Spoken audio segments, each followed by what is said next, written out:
नमस्कार मित्रों, हम दिल से आपकी सेहत, सफलता और खुशियों की कामना करते हैं। आज हम अपने वीडियो के माध्यम से एक ऐसी कहानी सुनेंगे जो है तो काल्पनिक, पर यकीन मानिए आपके दिल की गहराइयों को छू जाएगी। एक बार स्वर्ग में टहलते हुए श्री कृष्ण और राधा का आमना सामना हुआ।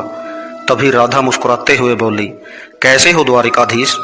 जो राधा उन्हें कान्हा कान्हा कहकर बुलाती थी, उनके मुख से द्वारिकाधीश का संबोधन श्री कृष्ण को भीतर तक घायल कर गया। फिर भी किसी तरह अपने आप को संभालते हुए बोले, राधे, मैं आज भी तुम्हारे लिए वही कहना हूँ। तुम तो मुझे द्वारिकाधीश मत कहो। आओ बैठें, कुछ मैं अपनी कहता हूँ, कुछ तुम अपनी सुनाओ।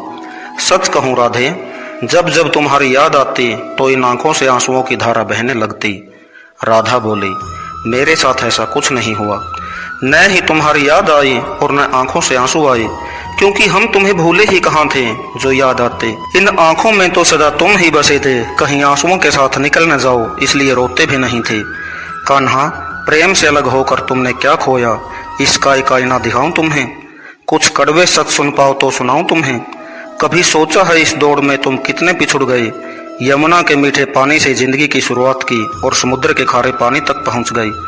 एक उंगली पर चलने वाले सुदर्शन चक्र पर भरोसा कर लिया और 10 उंगलियों से बजने वाली बांसुरी को ही भूल गए। कान्हा, जब तुम प्रेम से जुड़े थे तो जिस उंगली से गोवर्धन पर्वत उठाकर लोगों को विनाश से बचाया था, प्रेम से अलग होकर वही उंगली क्या क्या रंग दिखाने लगी। सुदर्शन चक्र उठाकर विनाश के काम आने लगी। कान्हा और द्वारिकाधीश में क्या अंतर है बताऊं। कान्हा होते तो तुम सुदामा के घर जाते, सुदामा तुम्हारे घर नहीं आता।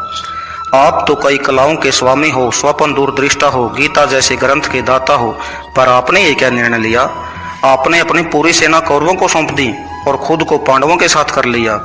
सेना तो आपकी प्रजा थी और आप जैसे महाज्ञानी उस रथ को चला रहे थे जिस पर बैठा अर्जुन आपकी प्रजा को ही मार रहा था। अपनी प्रजा को मरते देख आप में करुणा नहीं जगी, क्योंकि आप प्रेम से शून्य हो चुके थे। आज भी धरती पर जाकर देखो, आपकी द्वारिकाधीश वाली छवि को ढूंढते रह जाओगे। हर जगह, हर मंदिर में मेरे ही साथ खड़े नजर आओगे। मैं जानती हूँ कान्हा, लोग गीता के ज्ञान की बातें करते हैं, पर धरती के लोग युद्ध वाले द्वारिकाधीश पर नहीं, प्रेम वाले कान्हा पर भरोसा करते हैं। गीता में मेरा दूर दूर तक नाम नहीं, पर आज भी लोग इसके समापन पर राधे राधे बोलते हैं। जय श्री राम मित्रों।